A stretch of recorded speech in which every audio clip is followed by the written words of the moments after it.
اقوام متحدہ میں BLA اور مجید بریگیڈ کے خلاف ایک بار پھر بھرپور رونا دھونا کیا گیا ہے۔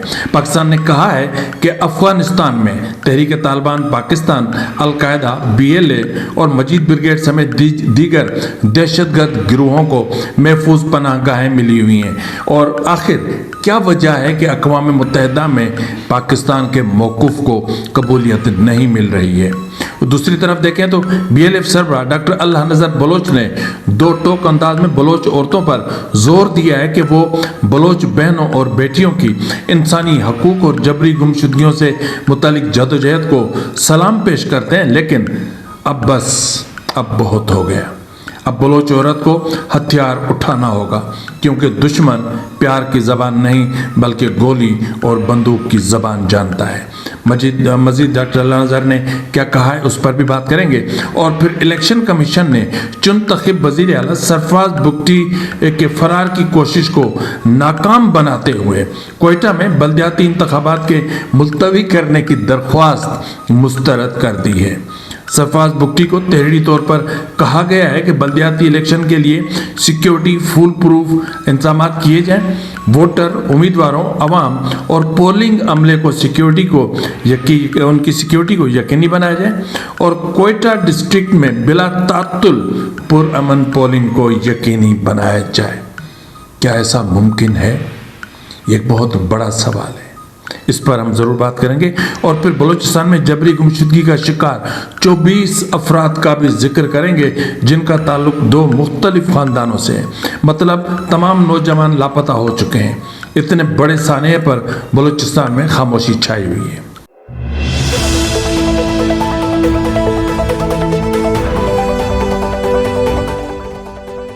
بسم اللہ الرحمن الرحیم۔ السلام علیکم ناظرین، یہ فرواز NB نیوز، میں ہوں آپ کا میزبان نواز بھٹو، ایک نئے ولاگ کے ساتھ۔ آپ سے وہی گزارش ہے کہ ابھی تک اگر آپ نے میرے چینل کو سبسکرائب نہیں کیا تو پلیز کر لیں، بیل آئیکن ضرور پریس کریں اور کمنٹ باکس میں اپنی آراء دیا کریں، لائک بھی کر دیا کریں، شیئر بھی کر دیا کریں اور کوشش کیا کریں کہ میرے ولاگ کو مکمل دیکھیں۔ سب سے اہم بات کہ آج آپ نے سنا ہوگا کہ سابق DG ISI جنرل فیض حمید کو 14 سال قید بمشقت کی سزا سنا دی گئی ہے۔ فیصلے میں تاخیر کیوں ہوئی؟ کیا تمام جرائم صرف فیض حمید نے تنہا کیے تھے؟ جنرل باجوہ کا فوج دفاع کیوں کر رہی ہے؟ کیا اب عمران خان کے کورٹ مارشل کی باری ہے؟ یہ ہیں وہ سوالات جو جنرل فیض حمید کی سزا کے ساتھ جڑے ہوئے ہیں۔ سابق جو ISPR کی طرف سے جو اعلامیہ جاری کیا گیا اس میں کہا گیا ہے کہ سابق DG ISI فیض حمید کو 14 سال قید بمشقت کی سزا سنا دی گئی ہے۔ یہ سزا ان 4 جرائم یعنی سیاسی سرگرمی میں ملوث ہونا، آفیشل سیکریٹ ایکٹ کی خلاف ورزی، اختیارات اور سرکاری وسائل کے غلط استعمال اور متعلقہ افراد کو ناجائز نقصان پہنچانے کے جرم ثابت ہونے پر سنائی گئی ہے۔ یہ جرم کوئی اور بھی تھا۔ کہیں جنرل باجوہ کا اس میں اگر ہم دیکھیں تو فیض حمید کو 12 اگست 2024 کو سپریم کورٹ کے حکم پر ٹاپ سٹی کے کورٹ آف انکوائری شروع کیے جانے کے بعد حراست میں لیا گیا تھا۔ فیض حمید کو حراست میں لیے جانے کے بعد کہ ایک دن بعد عدالت میں پیشی کے موقع پر سابق وزیر اعظم عمران خان نے دعویٰ کیا تھا کہ جنرل فیض حمید کو سزا سنائی جائے گی۔ ان کا کورٹ مارشل بنیادی طور پر عمران خان کا کورٹ مارشل کی راہ ہموار کرنا ہے، اس میں کوئی نہیں ہے۔ دیکھیں ایک چیز تو ہے کہ جو بھی جرائم ہوئے یا جو بھی کچھ کیا اس میں جنرل فیض حمید تنہا نہیں تھا۔ ظاہر ہے کہ اتنا بڑا سب کچھ ہو رہا تھا کہ جنرل باجوہ کو پتہ نہیں تھا کہ وہ افغانستان میں کیا کر رہے ہیں، TTP کے ساتھ کس طرح کے مذاکرات کر رہے ہیں۔ کیا وہ نہیں جانتے تھے کہ تحریک لبیک کے ساتھ اس نے جو مذاکرات کیے وہ کیوں کیے، کس کے کہنے پر کیے؟ سب کچھ ظاہر ہے کہ وہ تنہا تو نہیں تھا۔ تو پھر جنرل باجوہ کو کیوں پروٹیکٹ کیا گیا؟ کیوں جنرل پرویز مشرف کو سزا سنائے جانے کے باوجود ادارے نے پروٹیکٹ کیا، اس کو یہاں سے بھگایا اور پھر جب واپس آیا تو ان کو سزائے موت، ان کی میت کو، ان کی لاش کو سزائے موت یا پھانسی کے تختہ دار پر لٹکانے کی بجائے پورے پروٹوکول کے ساتھ دفنا دیا گیا۔ اور آج عمران خان یہاں پر ایک اور سوال بھی ہے کہ جنرل فیض حمید کا کیس کی جو پروسیڈنگز ہیں وہ تقریباً 15 ماہ چلی ہیں، جس میں ٹوٹل 27 گواہ ہیں۔ تو 27 گواہ 15 ماہ، ظاہر ہے پروسیکیوشن آرگیومنٹس بھی ہوئے ہوں گے، کراس ایگزامینیشن بھی ہوگی، کراس آرگیومنٹس بھی ہوئے ہوں گے، اور پھر فائنل آرگیومنٹس بھی ہوئے ہوں گے۔ اس ٹائم لگتا ہے، لیکن 15 ماہ بہت بڑے۔ بنیادی طور پر جو سوال ذہن میں اٹھ رہا ہے کہ یہ سب کچھ سی ڈی ایف تک ہو رہا تھا، یہ سب کچھ 27ویں آئینی ترمیم تک ہو رہا تھا۔ اب ادارہ اتنا مضبوط ہو چکا ہے کہ وہ کچھ بھی کر سکتا ہے، اور اب عمران خان کا کورٹ مارشل جب ہوگا تو اسی ادارے کے سامنے کوئی رکاوٹ نہیں ہوگی۔ تو بہرحال اس کو لوگ بہت بڑا ایک عظیم کارنامہ انجام دے رہے ہیں۔ یہ عظیم کارنامہ نہیں ہے، یہ ایک مجرم تھا۔ جنرل باجوہ بھی مجرم ہے، اور ان کے ساتھ جتنے بھی جرنلز، کرنلز، میجر رینک تک کے آفیسرز ساتھ تھے وہ سب مجرم تھے، مجرم ہیں، ان کو بھی سامنے لایا جانا چاہیے۔ تو بہرحال یہ تو ایک وہ حقیقت تھی جو ہم سب کے سامنے آئی۔ اس سے پہلے کہ میں آپ کو بی ایل ایف اور اقوام متحدہ کے حوالے سے بتاؤں، میں آپ کو بتا دوں کہ الیکشن کمیشن نے سرفراز بگٹی کے گلے میں پھندا ڈال دیا ہے۔ جی ناظرین، سرفراز بگٹی جو چنتخب وزیر اعلیٰ بلوچستان ہے، وہ اپنا کوئٹہ ڈسٹرکٹ کوئٹہ میں بلدیاتی انتخابات سے فرار حاصل کرنے کی کوشش کر رہے تھے، کیونکہ وہ جانتے ہیں کہ جن تاریخوں میں کوئٹہ ڈسٹرکٹ میں بلدیاتی انتخابات کا انعقاد ہوگا وہ دن انتہائی اہم اور حساس ہوں گے۔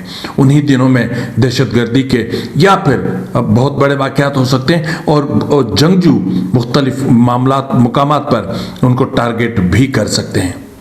یہ ریاست بھی اچھے طریقے سے جانتی ہے، لیکن اگر ریاست چاہتی تو میں سمجھتا ہوں کہ الیکشن کمیشن میں ہمت نہیں ہوتی کہ وہ وزیر اعلیٰ سرفراز بگٹی کی درخواست کو خارج کر دیتے۔ تو ان کی جو درخواست تھی اس کو مسترد کر دیے گئے، اور الیکشن کمیشن نے وزیر اعلیٰ بلوچستان کو تحریری فیصلہ جاری کرتے ہوئے کہا ہے کہ کوئٹہ میں بلدیاتی انتخابات شیڈول کے مطابق ہوں گے۔ بلدیاتی انتخابات کے لیے پولنگ 28 دسمبر کو ہی ہوگی۔ الیکشن کمیشن کے فیصلے میں کہا گیا ہے کہ بلوچستان حکومت آئین کے مطابق الیکشن کمیشن اور دیگر اداروں کی معاونت کرے۔ تمام اداروں کی ہر ممکنہ معاونت کی جائے جنہیں کوئٹہ میں بلدیاتی انتخابات کی ذمہ داری سونپی گئی ہے۔ تحریری حکم نامے میں کہا گیا ہے کہ بلدیاتی الیکشن کے لیے سیکیورٹی کے فول پروف انتظامات کیے جائیں، ووٹرز، امیدواروں، عوام اور پولنگ عملے کی سیکیورٹی کو یقینی بنایا جائے۔ کوئٹہ ڈسٹرکٹ میں بلا تعطل پر امن پولنگ کو یقینی بنانے کے تمام تر اقدامات کیے جائیں۔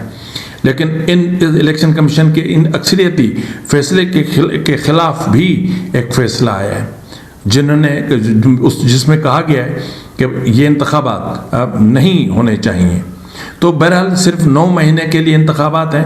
اب انتخابات ہوں گے، پھر نتائج آئیں گے، پھر وہ چیلنج ہوں گے، تب تک تو 9 ماہ ویسے ہی گزر جانے ہیں۔ لیکن آپ دیکھتے ہیں کہ اس میں کون سے امیدوار ہیں جو کھڑے ہوتے ہیں۔ لیکن اتنا میں ضرور کہہ سکتا ہوں کہ اگر انتخابات کا انعقاد ہوتا ہے تو یہ خونی بلدیاتی انتخابات ہوں گے، اور یہ ایسے انتخابات ہوں گے جو بلوچستان کے حوالے سے، بالخصوص جو بلوچستان کے حوالے سے انتہائی اہم ثابت ہوں گے۔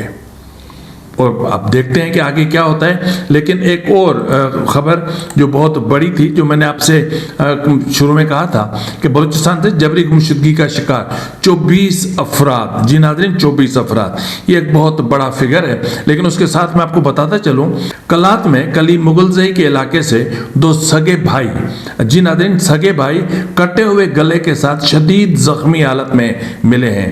اب انہیں اسپتال تو پہنچا دیا گیا ہے، لیکن انہیں کس نے ذبح کرنے کی کوشش کی، اس کی تفصیلات ابھی آنا باقی ہے۔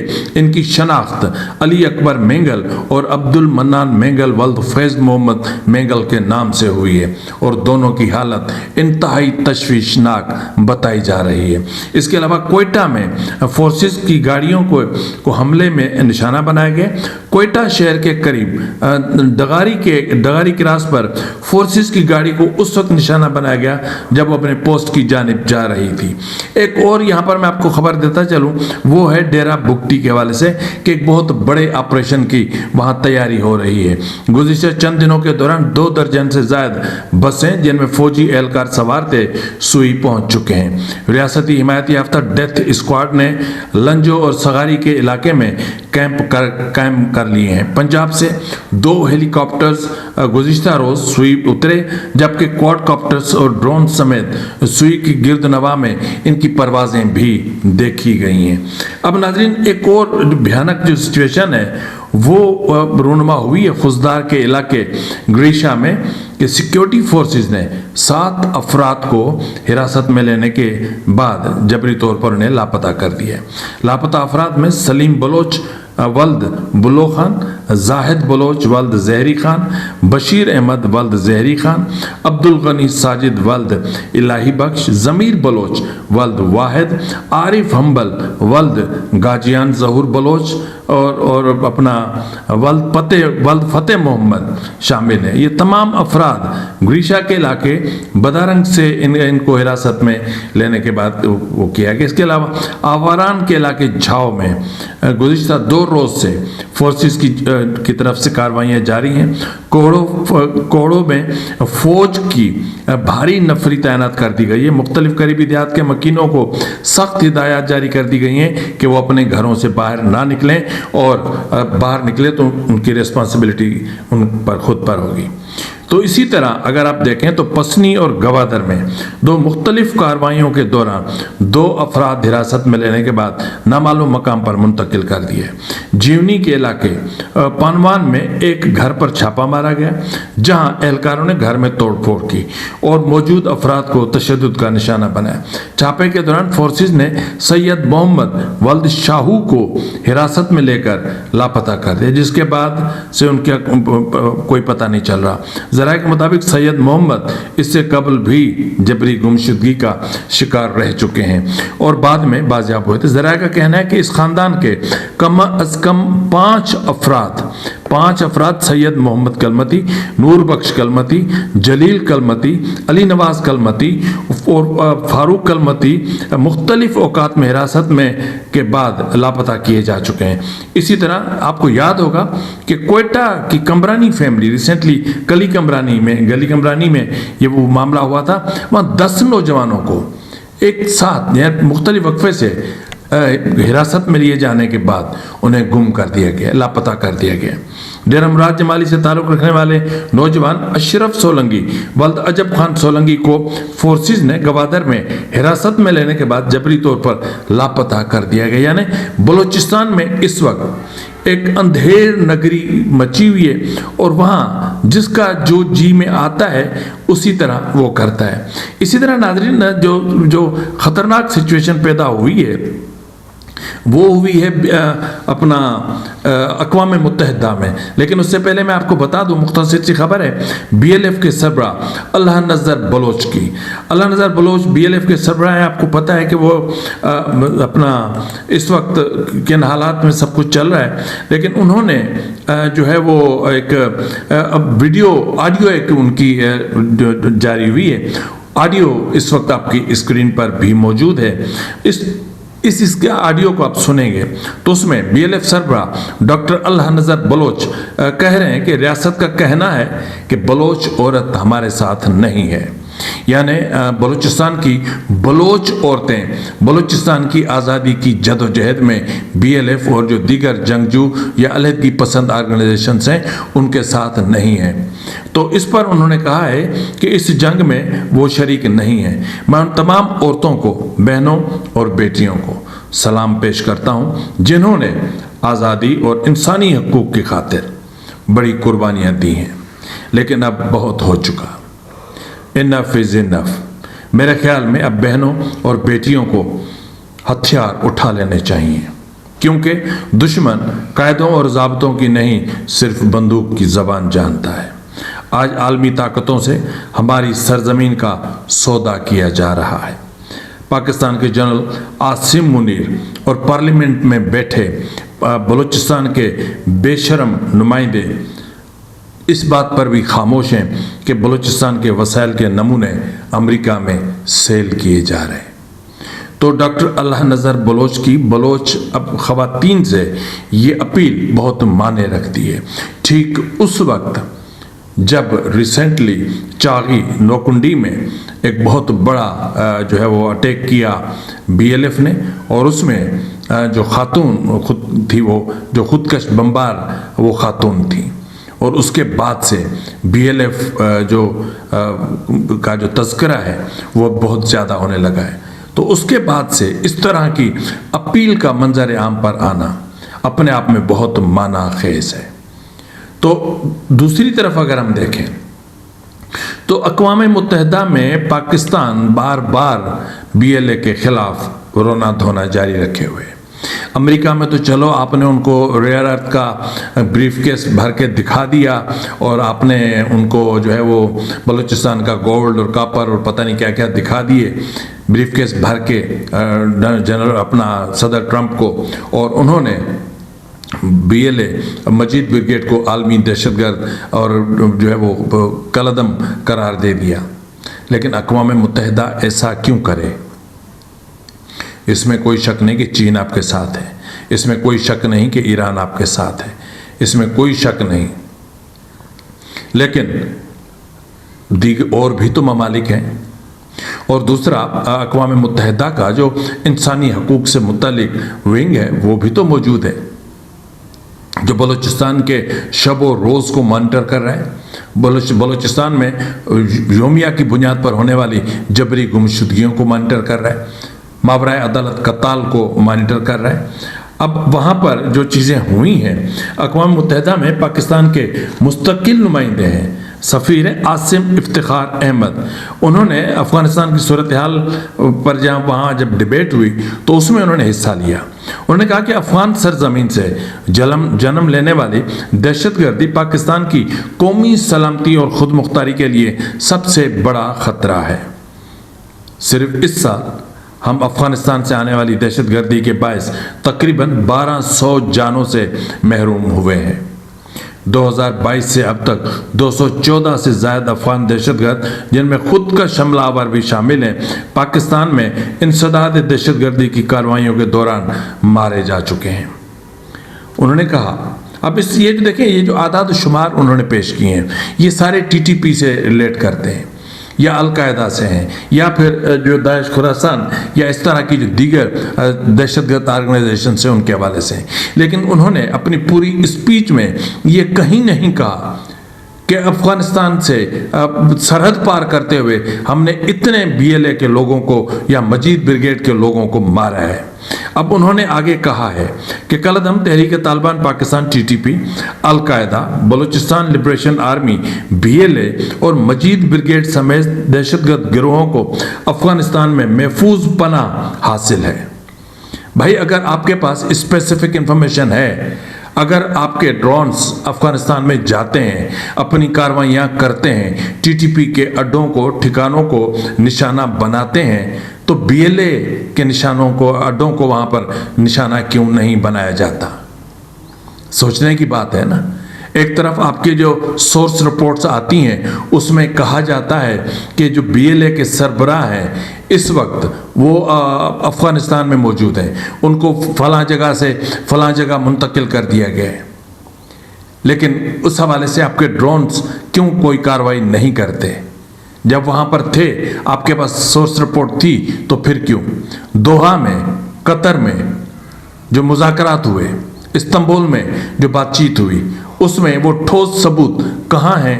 وہ جو آپ کہتے ہیں کہ ہمارے پاس ایک اسپیسیفک انفارمیشن ہے۔ تو آگے انہوں نے کہا ہے کہ پاکستان نے افغانستان سے TTP اور BLA کے دہشت گردوں کی در اندازی کی متعدد کوششیں ناکام بنائیں، اور وہاں سے چھوڑا گیا امریکی ملٹری گریڈ اسلحہ بھی برآمد کیا ہے۔ بھائی، وہاں پر جو اسلحہ تھا وہ تو ظاہر امریکہ کا اسلحہ ہے۔ چلو، اب ہم اسی کو اگر ہم تھوڑا سا کرے دیں اسلحے کے حوالے سے، تو امریکی واچ ڈاگ سگار نے اپنی ایک رپورٹ میں تصدیق کی ہے کہ 2021 میں امریکی انخلاء کے بعد اربوں ڈالر مالیت کے امریکی اسلحہ، فوجی ساز و سامان اور سیکیورٹی انفراسٹرکچر طالبان کے قبضے میں آ چکا ہے، جو اب ان کی سیکیورٹی مشینری کی بنیاد ہے۔ یہاں پر میں آپ کو بتاتا چلوں، یہ جو اسلحہ ہے جو امریکہ کابل میں یا افغانستان میں چھوڑ کر بھاگا تھا، امریکہ بھاگا تھا، میں بھاگا پہ زور دے رہا ہوں، سپر پاور افغانستان سے جب بھاگا تھا تو کم و بیش 7.2 ارب ڈالر کا اسلحہ افغانستان میں چھوڑ کر بھاگا تھا۔ اب اس میں جو آتشی اسلحہ تھا اس کو اگر ہم دیکھیں تو کم و بیش 35,08,530 اسالٹ رائفلز تھیں۔ جی ناظرین، اس کے علاوہ جو مشین گنیں تھیں ان کی تعداد 64,000 یعنی 34,000 مشین گنیں تھیں، ان میں تقریباً 12,06,295 پسٹلز تھے، اور اس میں تقریباً 25,327 گرنیڈ لانچر تھے، اور ایک اندازے کے مطابق تقریباً 2,02,174 ہموی گاڑیاں تھیں، اور تقریباً 1,000 سے زیادہ بختر بند گاڑیاں تھیں، اور 42,000 ٹرک تھے، 167 طیارے تھے جن میں حملہ آور ہیلی کاپٹر اور طیارے اور دیگر شامل تھے، اور تقریباً 200 آرٹلری یونٹ تھے۔ اور امریکہ نے 2002 سے 2021 کے درمیان افغانستان کو کم و بیش لاکھوں کی تعداد میں جو ہتھیار دیے، ان میں 90,000 سے زیادہ گاڑیاں شامل ہیں۔ اتنا سب کچھ امریکہ افغانستان میں چھوڑ کر بھاگا تھا، ایسا بھاگا تھا جیسا کسی نے نہ دیکھا ہو۔ شرم آنی چاہیے امریکہ کو، جانا ہی تھا آپ کو تو کم سے کم نیگوشیٹ کرتے، عزت سے جاتے، احترام سے جاتے، لیکن یہ ہے آپ کی ٹوٹل اوقات۔ تو اب یہ جو اسلحہ ہے تو یہ تو بلیک مارکیٹ میں ہے نا زیادہ تر اسلحہ، اور ظاہر ہے کہ بلیک مارکیٹ سے جو خریدے گا وہ استعمال کرے گا۔ تو اس لیے گزشتہ دنوں میں نے آپ کی خدمت میں کچھ رکھا تھا کہ وہ اسلحہ جو بلیک مارکیٹ تک بھی نہیں پہنچ سکا، ان میں سے کچھ اسلحہ، کچھ جدید جو ہے وہ اسلحہ جن میں کچھ ڈرونز شامل ہیں یا کواد کاپٹرز شامل ہیں، جن میں تھرمل ویژن دوربینز شامل ہیں یا اس طرح کا کوئی ٹیکنالوجی شامل ہے، اور جن میں مختلف قسم کی ٹیکنالوجیز شامل ہیں جو BLA نے خریدی ہے۔ یہ میری اطلاع تھی، لیکن آج جو امریکہ پاکستان نے اقوام متحدہ میں جو کیا ہے اس کے بعد یہ چیز ثابت ہو گئی ہے۔ اب بات یہ ہے کہ آخر پاکستان کو اقوام متحدہ میں قبولیت کیوں نہیں مل رہی؟ اس کی بنیادی وجہ ایک ہے، وہ یہ ہے کہ ظاہر ہے کہ اقوام متحدہ میں صرف وہ ممالک تو نہیں ہیں جو پاکستان کے حامی ہیں، لیکن کچھ اور بھی ہیں، اور زیادہ تر ممالک اور بھی ہیں کہ جن کے بلوچستان سے مفادات جڑے ہوئے ہیں۔ اگر بلوچستان کے حوالے سے سچویشن کو آپ اس نہج تک پہنچا دیتے ہیں تو کل آپ کے جو وہاں پر سے مفادات جڑے ہوئے ہیں ان کا کیا ہوگا؟ ایسے معاملات کو دیکھنا پڑتا ہے۔ ایک تو پاکستان کے پاس جو ہے وہ ثبوت نہ ہونے کے برابر ہے، اور دوسرا پاکستان کو بلوچستان کے حوالے سے انٹرنیشنل سپورٹ اتنی اس طرح کی حاصل نہیں ہے جتنی ہونی چاہیے تھی کہ وہ BLA یا مجید بریگیڈ کو کالعدم آرگنائزیشن یا دہشت گرد، عالمی دہشت گرد آرگنائزیشن ڈکلیئر کروا سکے۔ امریکہ سے بھی BLA اور مجید بریگیڈ کو کالعدم اور عالمی دہشت گرد قرار دلوا کر BLA کے وزن کو اتنا بڑھا دیا ہے کہ اب وہ وزن خود ریاست کے گلے میں ایک توق بن کے رہ گیا ہے، اور اس وقت ریاست خود اس بوجھ تلے دبی ہوئی ہے۔ فی الوقت کے لیے اتنا ہی، ملتے گل پروگرام میں، تب تک اجازت دیجیے، فی امان اللہ۔